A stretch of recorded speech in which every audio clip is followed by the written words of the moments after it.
Hello, hi everyone. Welcome to Physics 58 meeting. Today's the first Wednesday of the month, which is the 7th of November. I want to say namaste, as Captain Randy Cramer would say namaskar. This is an Indian greeting, right? Namaskar. Is it like that?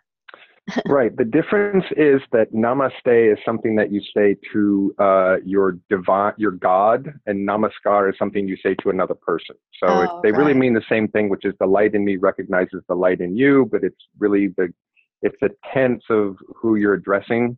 So it's okay. Everyone says namaste. That's fine. They just don't realize it's grammatically incorrect, but that's okay. Beautiful. Thank you. Thank you for making that clear. And the different there. That's beautiful. All right, I'm going to share screen now. I just say welcome to everyone. Welcome to Physics 58 meeting. And this is Physics webpage. If you go to truevisionofpeace.com/physics.html, you see what we are about. We are a free energy special interest group where scientists, developers, and innovators and enthusiasts of free energy, alternative energy meet on a platform where science meets spirituality, because we like to urge them to remember who they truly are first, touch the heart, and go into the spirit in order to succeed what they have come here to do.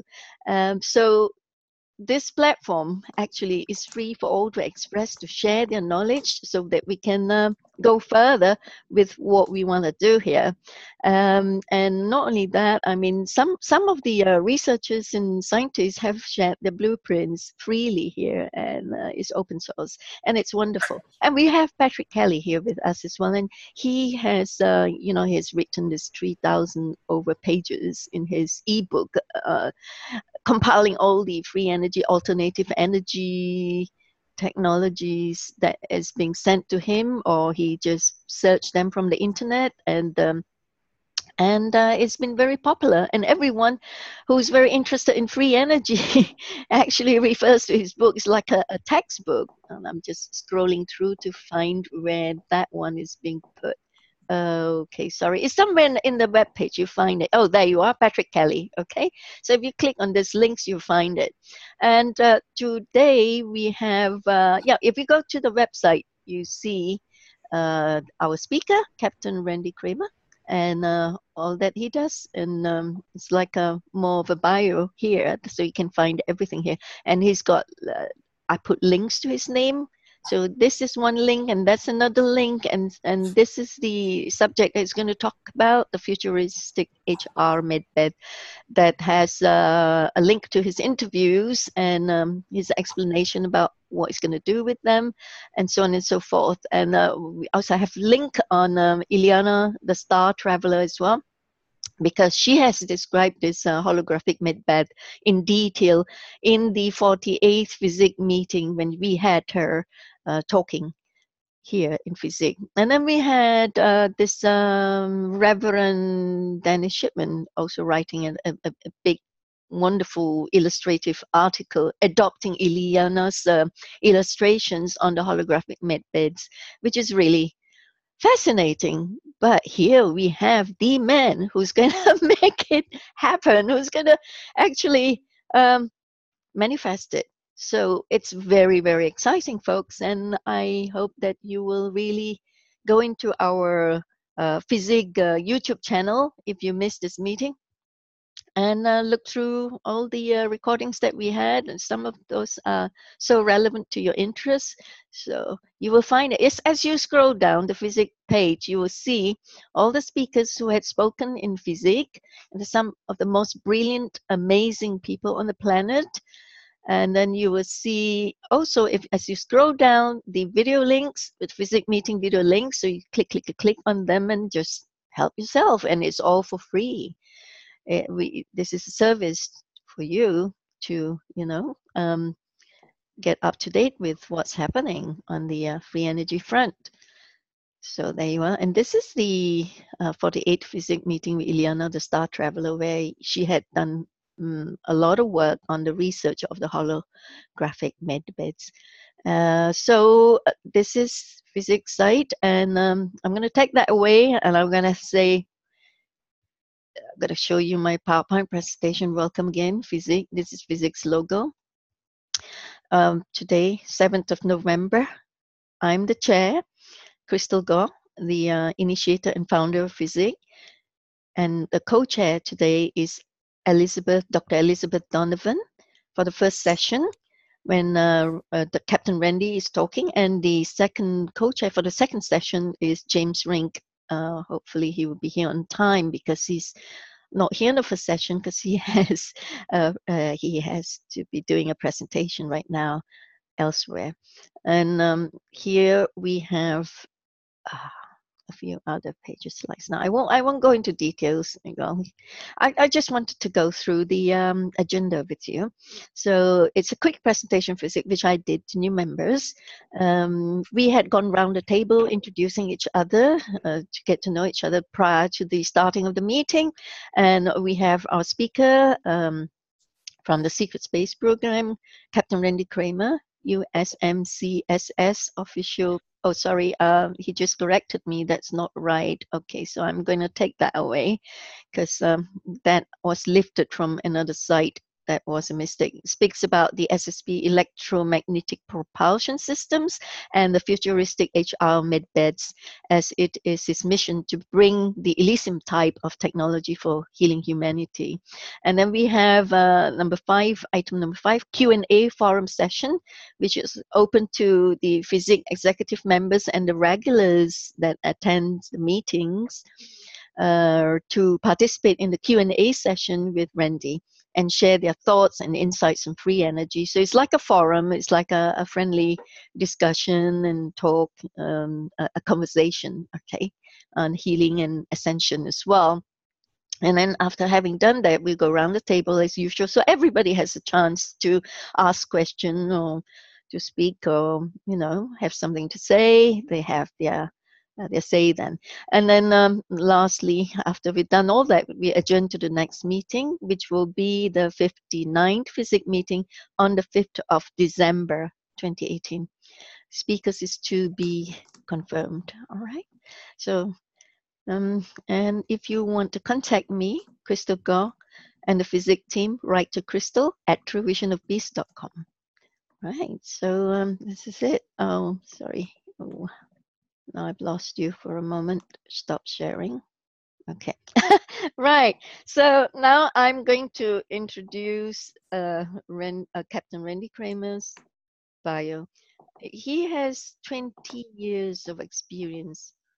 Most knowledgeable USMC, United States Marine Corps. SS is a special service officers, special section officers. Apart from the disclosing of some of the most advanced technologies, Captain Randy will speak about the SSP Electro-Magnetic Propulsion Systems and the futuristic holographic regeneration medbeds, as it is his mission to bring the Elysium movie type of technology for healing humanity.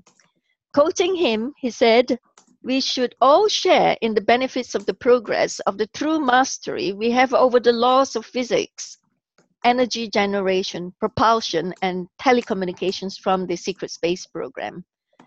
Hooray. "We should all have a future," he said, "we can look forward to, and not just a pretty one for some, but for all the people of this living and conscious planet." Thank you. We applaud you on that, Randy. So without much ado, Randy, would you come forward and take up the microphone? Thank you. Well, thank you very much for having me. Yeah, we certainly think that we have spent enough time and enough money and enough energy over the last, what's it been now, 7.5 decades, developing these technologies that most people who live in most countries pay taxes, which are going to fund some of these projects. And we certainly know that the legal umbrellas of where these projects are being created and how they're being used, it is, in our opinion, a crime to deny these technologies to the rest of the citizenry behind walls of secrecy because of convenience or profit or exclusion, which some people like to do. But the truth is, the entire planet and the entire species is in great need of all of these technologies. We are pushing our environmental and social political boundaries to the limit, and we need to be able to have these technologies to take some of the pressure off, and in order to stabilize civilization, excuse me, those of us who understand that civilization is not something that just continues regardless of whether we do anything or not. Civilization is something that is either constantly being built up or is something that is constantly being eroded.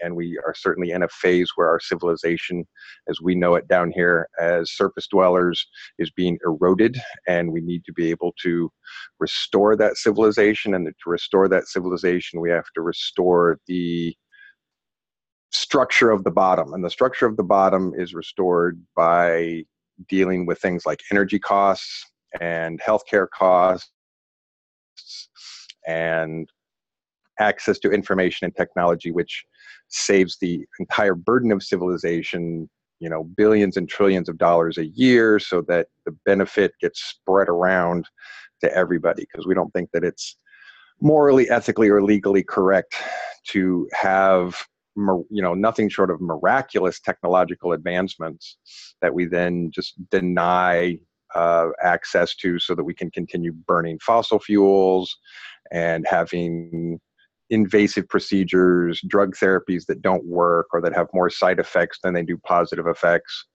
So yeah, we think it's absolutely essential that one step at a time we bring these technologies forward. So my chief engineer, who's a fabulous man, who's an ex-NASA guy, and I have certainly spent quite a bit of time discussing on paper how to take these technologies and bring them to the civilian world.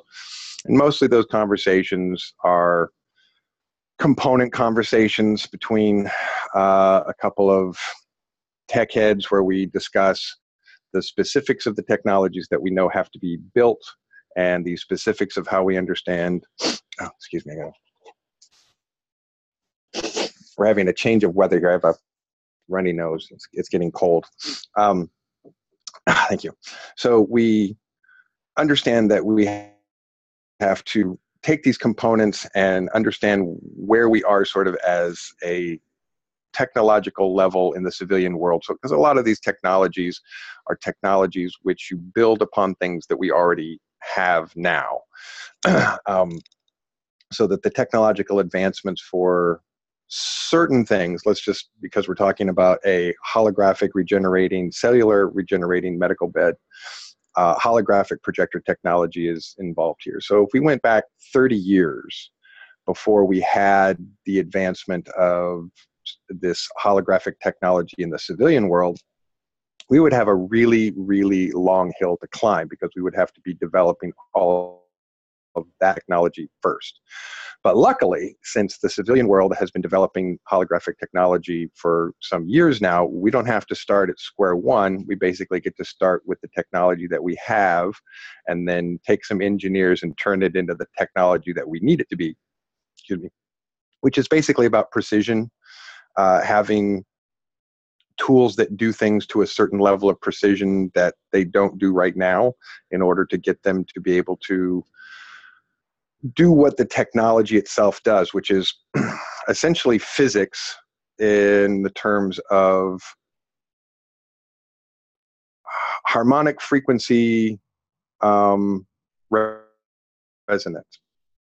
So dominant harmonic frequency resonance is the notion that if you have a dominant wave, or a dominant frequency, it will change the waveform of a different frequency. And so you're essentially using a holographic projection of cellular tissue, which is at a frequency that dominates the frequency of the damaged tissue, so that the tissue that is damaged wants to conform to the dominant harmonic frequency resonance.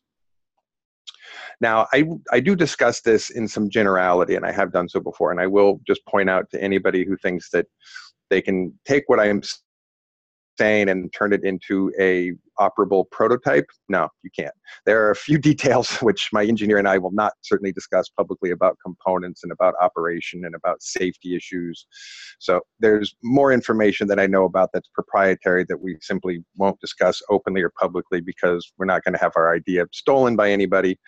But suffice it to say that the main principles are actually fairly simple and fairly straightforward. The fine-tuning is a bit more complicated, which is why it's going to take us some time to develop a real good prototype. But the principles are fairly straightforward. So you could take someone who has a third-degree burn on their arm and project a holographic image of the cellular tissue of that arm based on their genetic profile. And the cellular tissue in the arm would want to conform to the dominant harmonic frequency resonance of the projection, and which causes the cellular tissue to restore itself. Now, the devices that we had were very advanced in the sense that they were much quicker and much faster than the technology that we'll develop at first, but we don't think that really matters too much. If the difference between, say, when I was in the MDF, which is the Mars Defense Force, and had, lost my arm or something from the elbow down, that could be restored in about, depending on the damage, 4 to 6 hours, which is really an incredibly fast amount of time. We don't expect that the device that we will be able to create will do it that quickly, but we don't care, because if it takes someone, say, 4 or 5 sessions per week for 3 or 4 weeks, at 2 or 3 hours a session, which is many more hours to do that, but still doesn't really matter because you're still able to restore a destroyed limb, a limb that's just not there, which is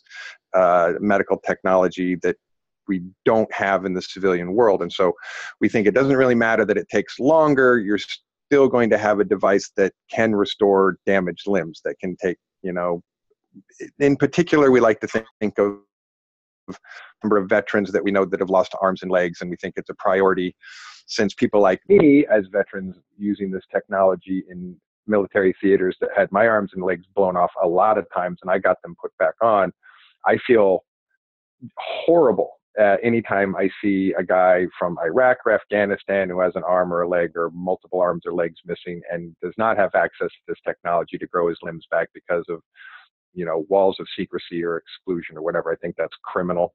So those are one of the first groups of people that we want to help as far as restoring damaged limbs. And being able to restore a damaged limb is nothing short of miraculous.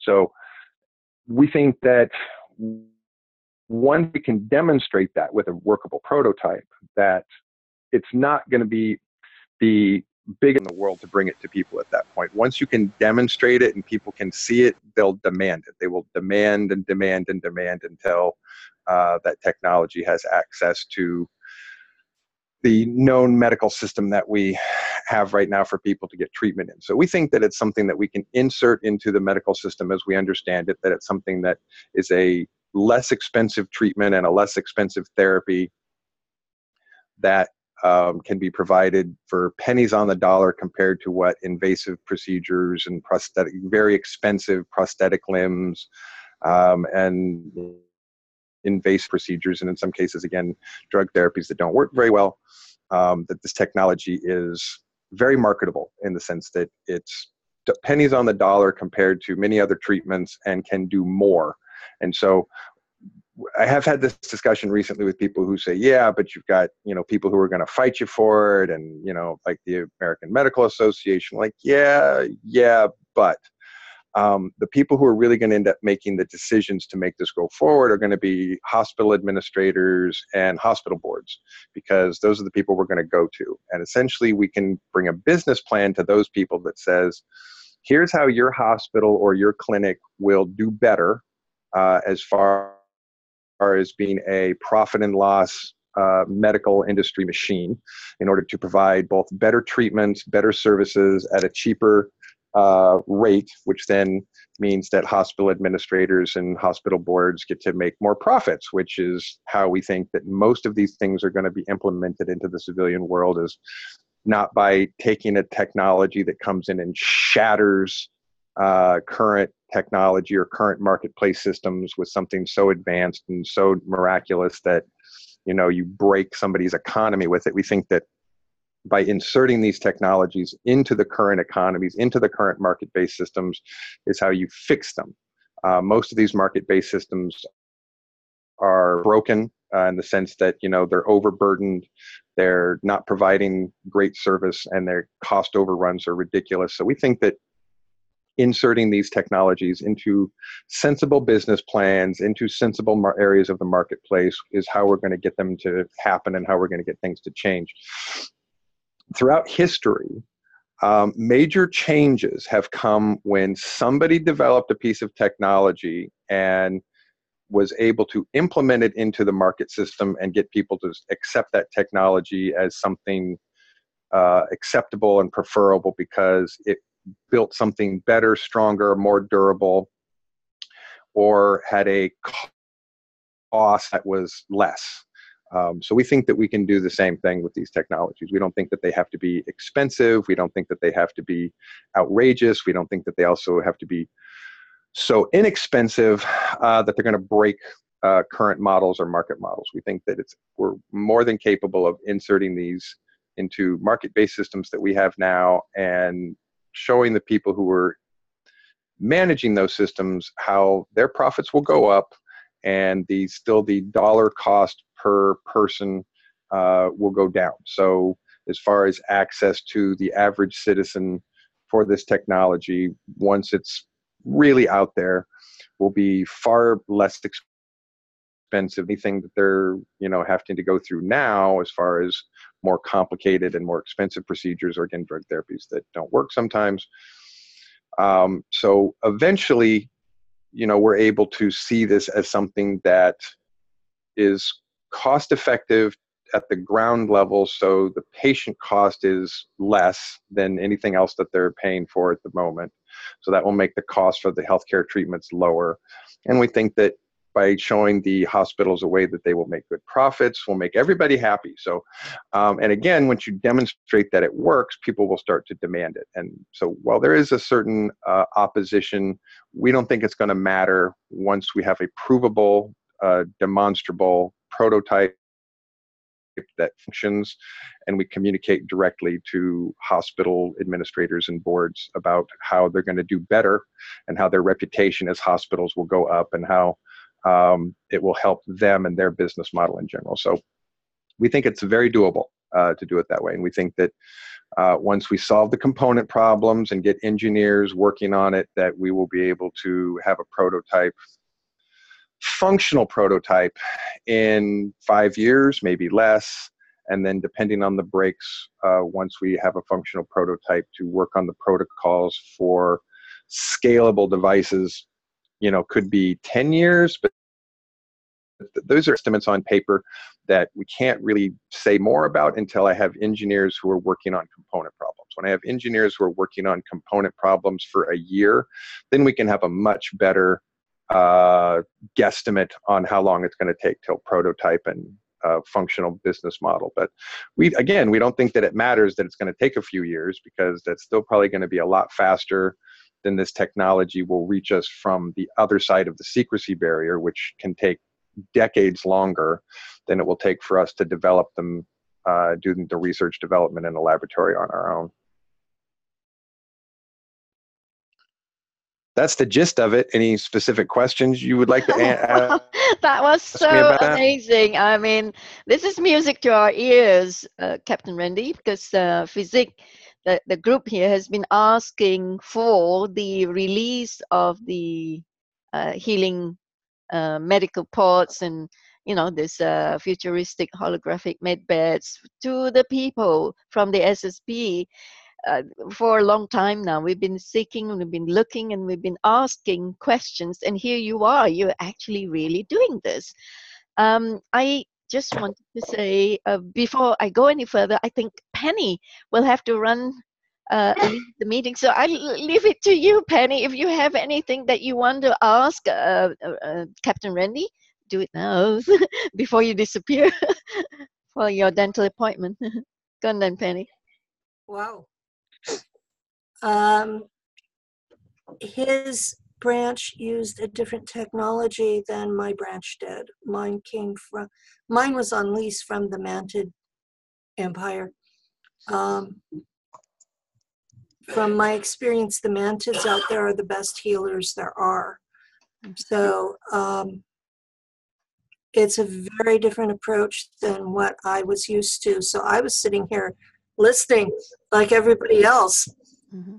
So yeah, Eliana has done a lot of research into explaining what she remembered from this one. Yes, yeah, from the corporate, this one. Yeah. from the planetary corporations, and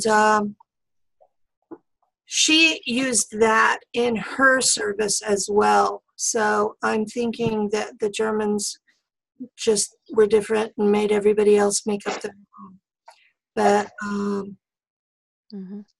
I've been hearing about these for a while, and I knew Captain Cramer was working on it, but I hadn't heard how far he'd gotten as far as practicals. So I would be interested in knowing if you've got the research and development team in position yet. Captain Randy, is this more or less the same as this illustration that Iliana has put forth on her? Those are illustrations, if I'm correct, that are from major media productions. So they're from sci-fi movies, which is completely fine as far as I'm concerned to use that as a model to try and show people what you're talking about. The actual device looks a little different than that and can have some variation as well. But gets the idea across. So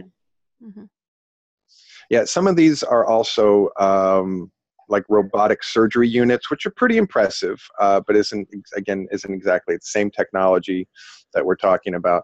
And there are a number of different technologies that are used in the field, so I'm not surprised if Penny and the Nachtwaffen used something different.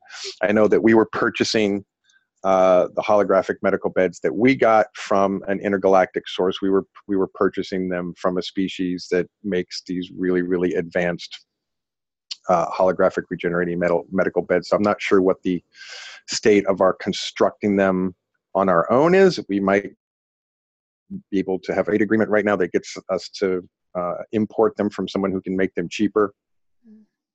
But I'm not sure who was making them. I'd have to ask some questions and find out where we were getting them from. Right. So Penny was saying that you have to, as regards to rejuvenation, everything has to be healed first, all those damaged areas of the body before you do the rejuvenation. So are you talking about rejuvenation as well, Captain Randy?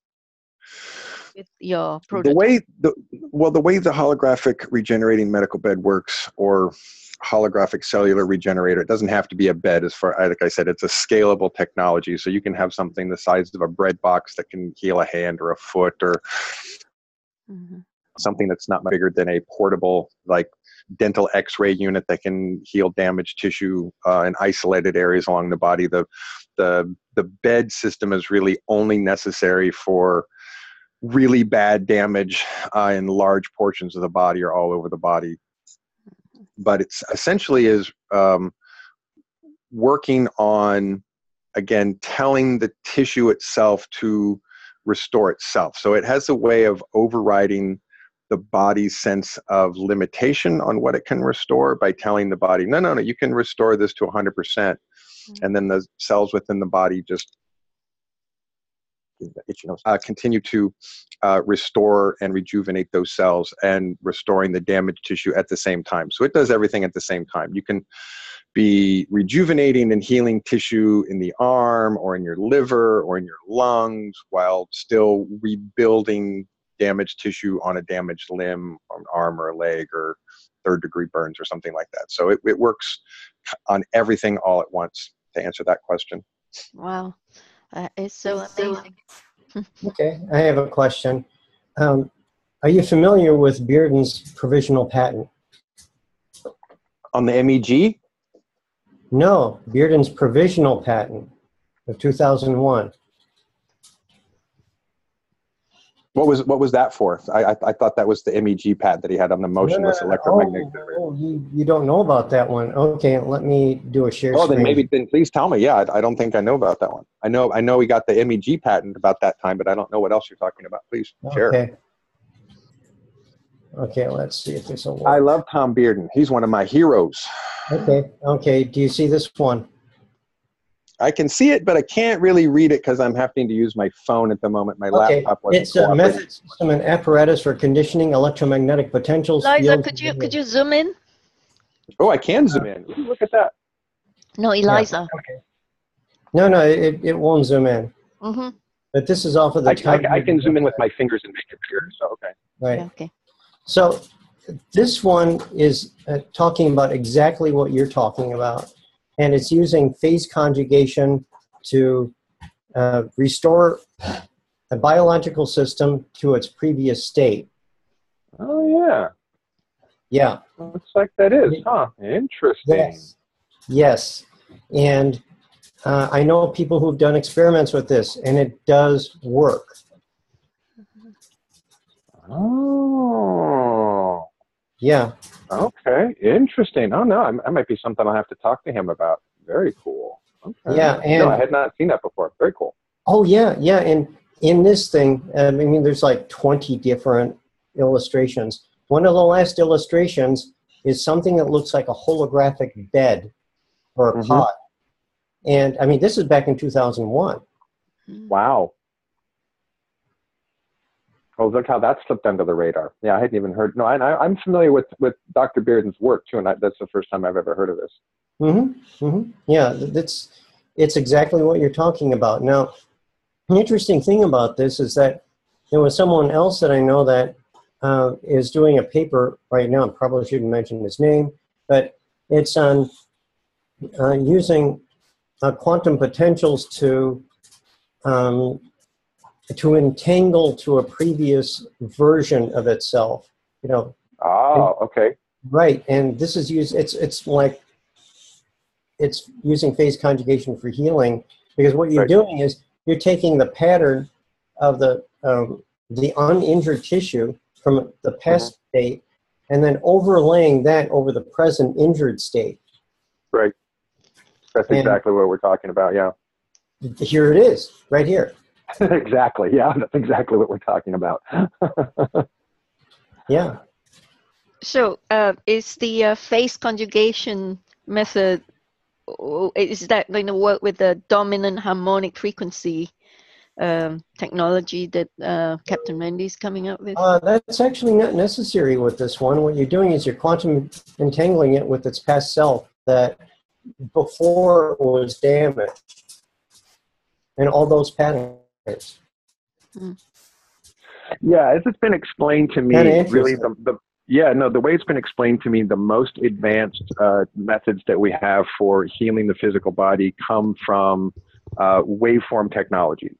So rather than using surgeries or drugs or, artificial limbs or organs, the different methodologies which use wavelengths of some type or quantum entanglement or a list of things that are possible really are the best tools. And there isn't just one way. So what you're describing is a different waveform technology that's essentially doing the same thing, but with a slightly different methodology. So yeah, it would not surprise me, just given what I know, that there, is half a dozen or so methods which essentially do sort of the same thing, taking a different road to get there. And I think when it comes right down to it, as we develop these technologies, they will have an opportunity to compete fairly in the marketplace based on what you can do for manufacturing and what you can do for access. And as well as, I think it's important, we have no desire to have this global monopoly, on healing technology or on this technology at all. That's not our desire. That would just make us the middleman for that same kind of exclusivity that we have the problem now. So we're more than happy to work on a technology, have someone else be working on a technology. We're more than happy, to have half a dozen or more technologies like this enter into the marketplace over the next couple of decades and see how they all fit in and work. We have no desire to just be, the king of the mountain on this one. We would love to see other people working on tools and technologies, because we got, a few billion people on the planet, and it's going to be hard to try and be, one entity creating all of these devices in one place. I think, sure. Marketplace competition being what it is, we're going to need a lot of people in a lot of countries doing similar, slightly different versions and seeing how they work as experiments and seeing how they work in the marketplace so that we can transform the world into what we often call golden civilization, which is, getting us out of the sort of dark ages of invasive procedures and getting into a higher place of the most advanced technology that we can. That essentially we could live in a world where every single person who ever gets injured or ever gets sick can be made well in a really, really short period of time. And we can live in that same world where every single person as they age can be rejuvenated so that we can all live for centuries longer, which we think is a positive change for civilization. We don't think that's a bad thing. We think that when you have citizens whose personal experience level as human beings goes past a few decades and into a few centuries,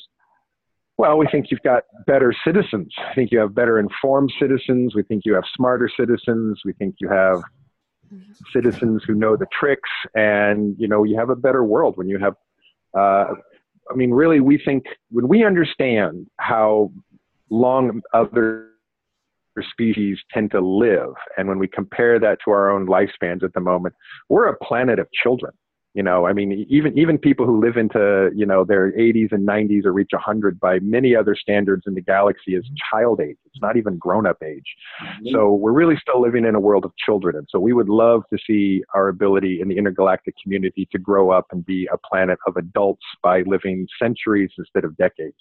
So yeah, we think it literally can change everything in the world by making the need for suffering and for people to get sick and die and for all of the losses that we experience as a society, labor cost lost and cost overruns for, the amount of money right now that it costs to treat all of the sick and injured people would be reduced, by a tenth, and then you'd have more functional, healthy, able-bodied people to do things in society and be functional in society. So, overall, we think it's a win-win-win-win concept, and that, once we convince everybody that it's win-win-win-win and there's no loss, nobody loses with this, everybody wins, then we think that that's how we think we're going to get it in, is by convincing everybody that there is no bad end to this. There's no bad side. It's all good, good, good.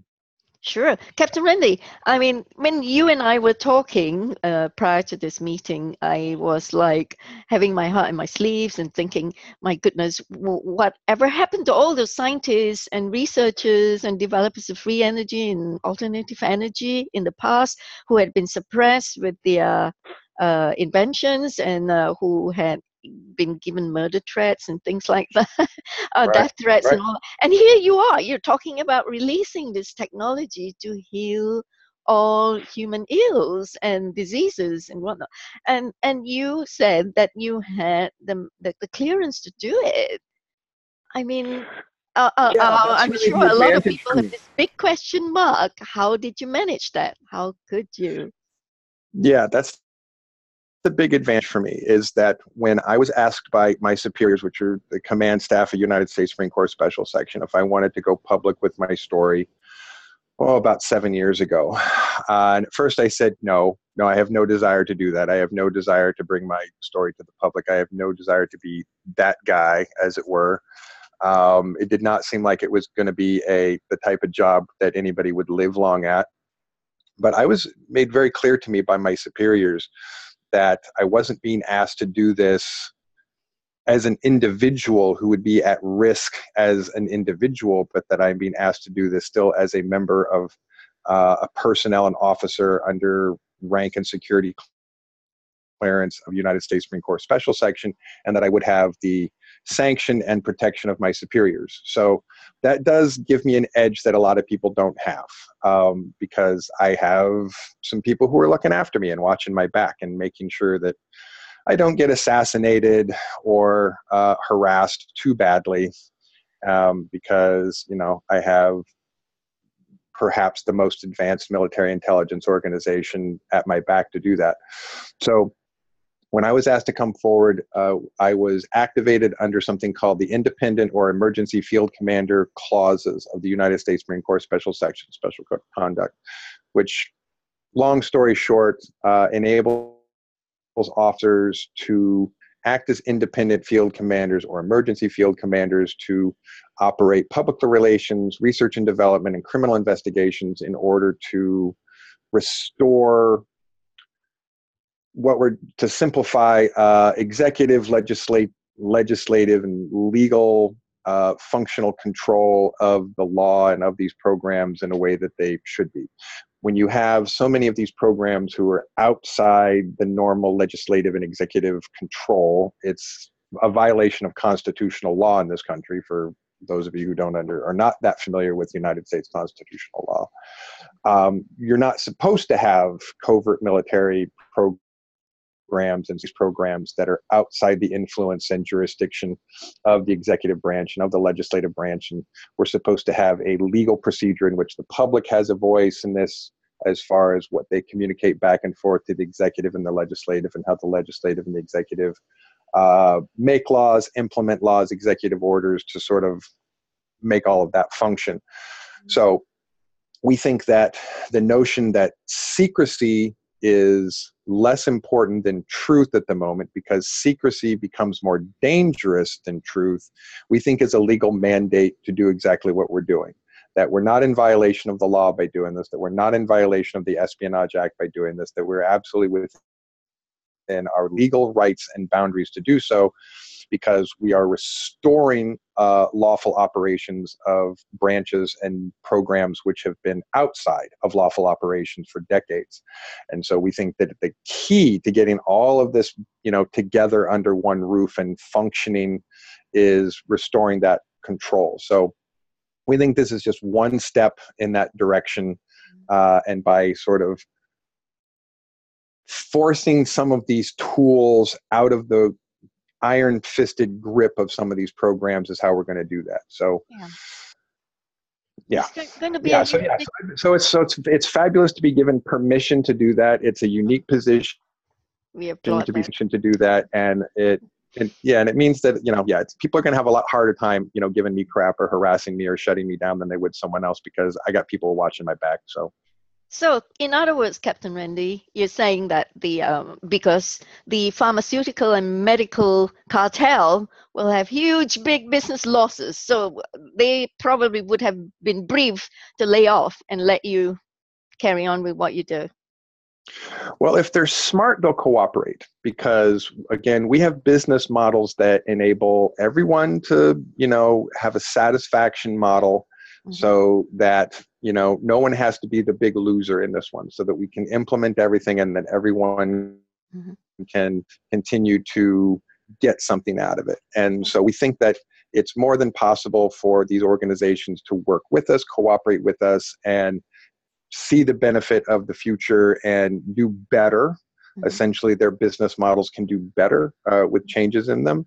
Sure. And and we think, again, they'll just be better off cooperating with us than they will be fighting us, because if they want to fight with us, they'll just end up losing more money over time.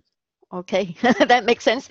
Penny, before I can see that you probably are preparing to leave for your appointment. Perhaps you want to comment on this? Because you seem to be, in your interviews and all that, you seem to be having a quite a very, how shall I put it, skeptical feeling about these things being released to the laymen, to the masses on the planet. What say you, Penny? The things that I have seen in space have not been released to the masses. The fact that that Captain Cramer is having to do the research and development on this himself is showing me that even his agency is not wanting to simply release it. They want to distribute it through new research and development that we've already paid for. My particular agency, Nachtwaffen, had a lease with the Mantids, so I'm not sure we can legally release the regeneration tanks. I don't understand why reinvent the wheel. Why couldn't we just take down from the SSP and just release the whatever technology that you've been using on Mars, on the moon, and your missions? Just release it. Why does Captain Randy Cramer have to go through all this reinventing the wheel, getting the engineers together to rebuild? You have never interacted with the bean counters and the spy. Once they have something in Black Ops, it takes an act of God to get it out. Yeah, it's red tape. Yeah, it's legal red tape.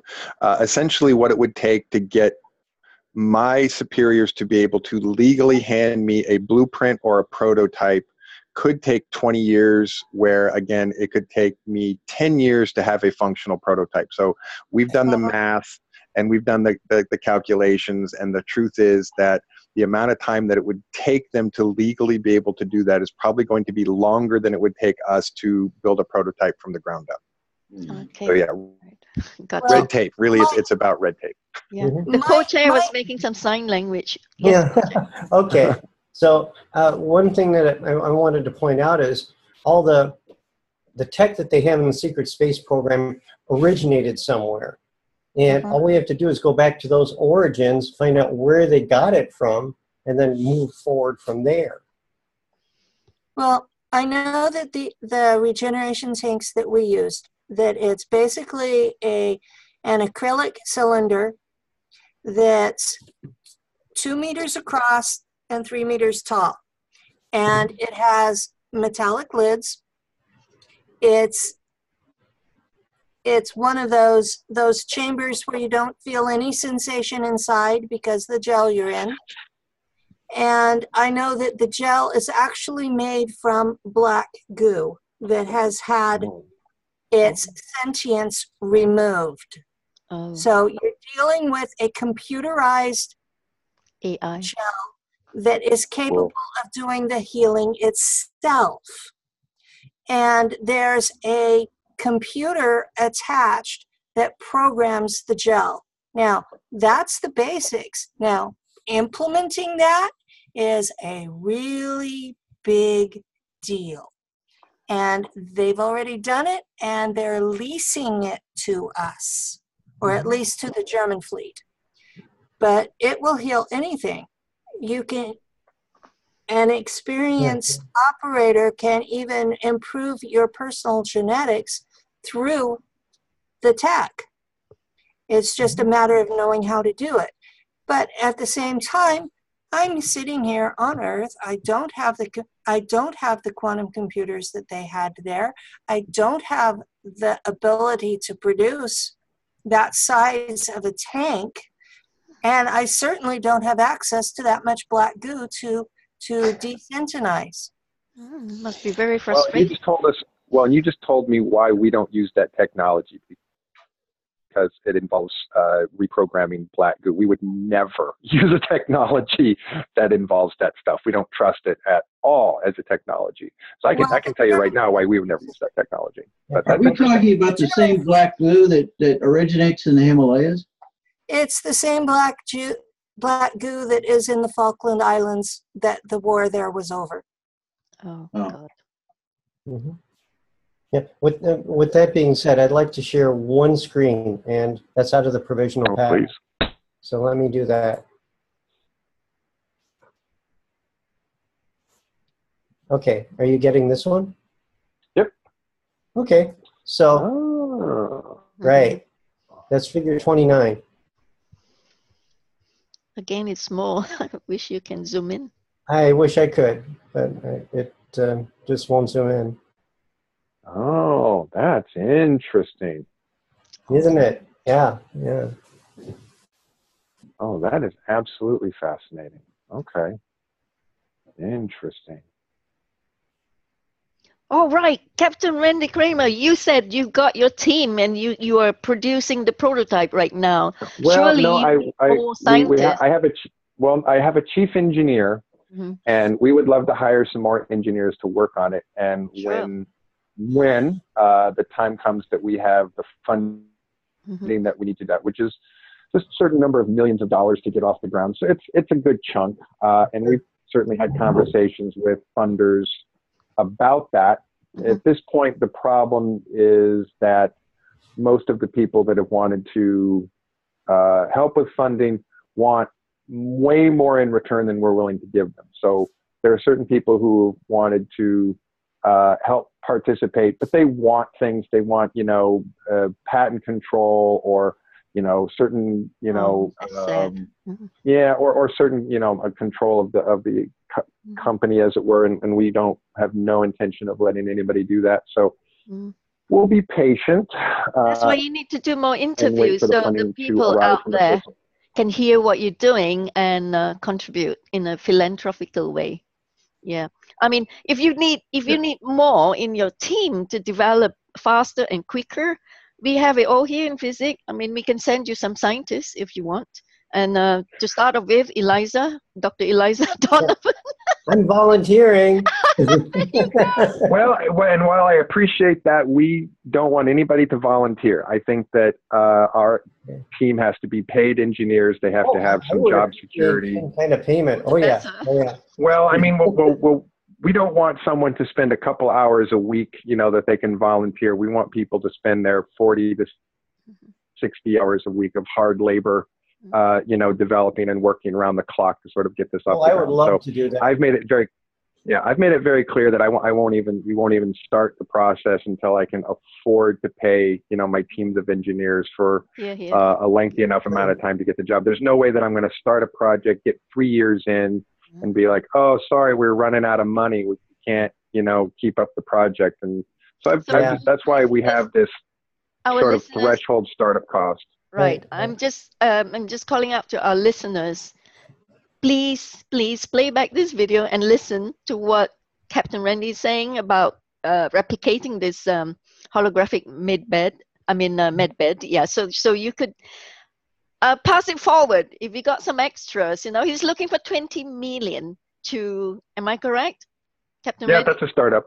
Yeah, that's our startup. We have to build hardware lab, software lab, manufacturing lab, and get 2 teams of engineers, a software team and a hardware team. And that's about a $20 million startup. How far have you got to now? No, let's call it effectively nowhere. So we're still at step 1 with that. So okay, we've got some nickel and dimes that have been wonderful for people to help out with, but the big donors are still holding on to their checkbooks. So, folks, share this video. Far and wide, we're looking for the 20 million to get this replicated. Yeah, another thing I'd like to mention is that usually engineering projects move forward in direct proportion to how much money is involved and how much time is involved. So the problem is that if you're just doing it on nickel and dime, it's going to take forever. Oh, yeah, exactly. Once we have enough funding to get some laboratories built and some engineers working on it, I'm sure that, more funding will show up. That's just how it is, right? When you don't need it is when more of it shows up. When you really need it is when you're having the hardest time, making it happen. So we understand that. All right, we'll get there. Oh, I don't know if Penny has already left for her dental appointment. Yeah, I think she has. Yeah, I think she has. Yeah. Oh, she has input so much information as well. Bless her heart. It's really wonderful. Yeah. Okay, Coach A, do you want to hand it over to the floor for the Q&A? Sure. I'd like to just get some Q&A in, and I might be chiming in with a couple things if I can think of anything. So there we go. Anybody have any questions? Press, you're quiet. I'm quiet. My whole series of questions was a different line. The only thing that I've got left in it is we take a look at the holographic medical bed that you're talking about and the software and stuff. You're basically looking at something that's probably rudimentary in your MRI tables, which is the cross-sectional dissection of the whatever's inside the device. And then your holographic medical bed would probably be in the line of being the transmitter side of it with the corrections. Is that correct, Randy?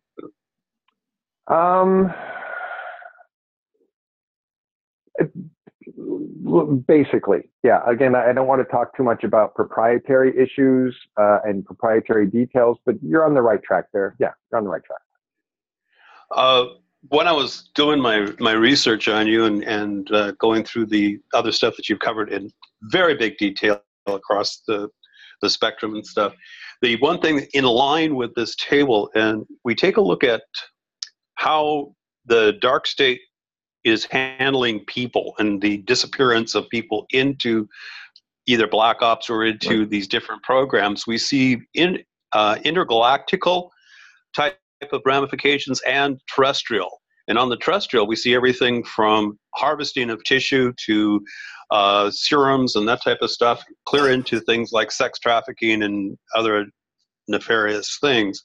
If this table was in production and working, in many ways, it would decrease the demand for these parts and chemicals and stuff and extractions.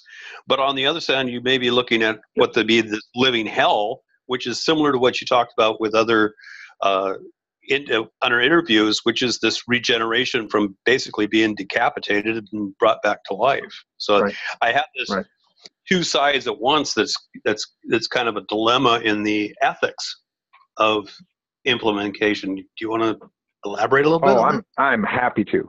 So what we understand are that many of these rogue programs have sort of done things, and this is a fuzzy term to use, quote unquote, because they have to, which doesn't really mean that they have to, but it means that necessity is what has driven a lot of these things. So a lot of these unethical, what we consider to be criminal activities by these programs in, organ trafficking, human resource trafficking, sex trafficking, etc., is essentially a violation of a number of treaties that we have signed against slave labor and the use of human beings as slaves or as raw materials. So we're at this point where those programs will be forced to stop their activities at some point, or we're going to lose contracts. And when I say lose contracts, I mean lose trade agreement contracts, which are not worth millions of dollars a year, not worth billions of dollars a year, not worth trillions of dollars a year, but in some cases worth quadrillions and quintillions of dollars a year. Now, anyone wants to sit down and write out how many zeros that is. That's a quadrillion is 1,000 trillion, and a quintillion is 1,000 quadrillions. And there's these massive amounts of money that are flowing back and forth in these trade agreements. And let me assure you that the financial forcing is really what's going to change a lot of this, is because some of those programs are trying to do what they're doing and make the money that they can make of and keep getting away with what they're getting away with for the amount of time that they have, which is not long. Or they're going to be forced to stop some of these things, or we're going to lose, again, treaty agreements and trade agreements that will cost us massive amounts of money. So the bottom line, the cold calculation, fortunately or unfortunately, for these entities is that they're going to end up ceasing a lot of that activity, not because they have all of a sudden got moral and ethical backbones, but because it's going to be legally required and it's going to be financially necessary for them. So we think that our greatest advantage there is knowing that we're moving towards something that will be functional, profitable, shore up the bottom layer of civilization, and not be in violation of the law as far as these treaty agreements and trade agreements are concerned. So the ethical dilemma there is one that will resolve itself based on, treaties, so that the people who are doing a lot of those unethical activities at the moment are just going to have to stop, or they're going to lose more money than they make. And so again, the cold calculation for those entities is not that they're going to do it because it's the goodness in their heart, but they're going to do it because their bottom line will be affected and their wallets will be affected. And essentially, we're okay with that. We're okay with it being a financial motivator for them because it gets the job done, so we're fine. If they're financially motivated to change their ways, then great. If that's the way that we have to get them motivated. But luckily, we're moving towards that because they're going to be forced to change based on those treaties and trade agreements. Does that answer your question? Yes, there was probably one of the big eye-openers for this was at the end of the Obama administration, when he basically said those corporations that are operating off-planet are not having to follow territorial or United States law or the planet Earth laws. And so that's where I'm saying there's this schism between the ethics of what we're looking at in the line of healing and the unethical use of the same technology.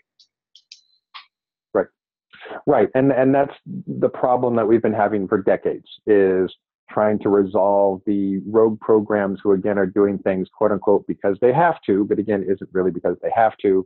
But the sort of necessity and need-based justifications that they have versus what we understand is a ethical, legal, moral way of doing things that is also really, the bottom line, is more profitable. And so we think that some of what we're really just needing to continue to convince these people of is the business model works better for them to do it our way. And while they're used to cutting corners and doing things the way that they want, that they'll actually do better, and they'll actually make more profits if they do it the other way. So we think that's how we're going to win the argument, is not by trying to, stamp our fists on the table and say, you have to do this with a greater sense of moral and ethical fortitude, when the people who are making those decisions in some cases are sociopaths who have no ethical and moral fortitude. But if, we can convince those people that their bottom line is at risk and they're going to change their ways in order to affect their bottom line, then so be that. Very good. Thank you. And I'll turn the floor back over to the host. Thank you. My pleasure. Exactly. Thank you. Namaskar, Captain. Hi. Tricia, are you going to say something? You're going to ask a question? Because we have to close the first session, then we can go to the second session and have a second session forum with Captain Randy Cramer. All of us will have a chance to chip in and ask more questions in the second session. How's that? But Tricia, just continue what you want to say. Go on then, Tricia. Tricia? Okay, unmute you. I've unmuted you now. Tricia, we've lost you. Okay, so let's go to the second session then, okay? Co-chair, do you want to say something before we close this first session and we go to the second? Oh, sure. I had another question that came up, and that would be, would you be willing to have an interview and a roundtable Q&A with other whistleblowers such as Good, Cobra, David Wilcott, Sheldon Idle, etc.? Oh, I'd be happy to. I'll tell you, though, right now that Corey and David probably won't be a part of that. Corey has been polite enough to say that his superiors are not wishing that he and I speak at this moment. But David hates my guts for whatever reason and refuses to speak to me. So I've tried to communicate to him through third-party sources so we can work that out as grown-up adults. But he doesn't want to talk to me. So I'm more than willing to. But if you want to ask David or Corey, then it probably won't happen. But we can understand why. Fres and I had been talking about this because Richard Dolan has been doing quite a number of interviews about this matter, about Corey patenting the terminologies of the SSP. So no one is supposed to utter those words or use those words. I don't know if his lawyer is retracting those because it's just, I've heard that they're retracting it, which is a smart idea because it was a really bad idea in the first place to try and trademark a term that is a public domain term and not something that's part of somebody's private presentation or personal presentation or product that they own or have some kind of proprietary agreement over. No, I've heard that they're backing off of that. I hope so. It's a bad idea. I mean, let's just be honest. It's a dick move. It's a dick move to try and trademark or patent something that is trying to exclude people from participating in the conversation. And I'll say this without trying to be too rude about it. I think that anybody who thinks that they're going to gain in this community through excluding other people who have incredibly valuable information to add to the conversation, those people are going to find out that excluding people is going to blow up in their face and is not going to serve them long term. So I would just encourage everybody, if they really truly mean what they say about being in their highest spiritual place, that is a more inclusive and a less exclusive place. Because if you're excluding people, you're not in your highest spiritual place at all. Yep, that's so right. Yep. Right.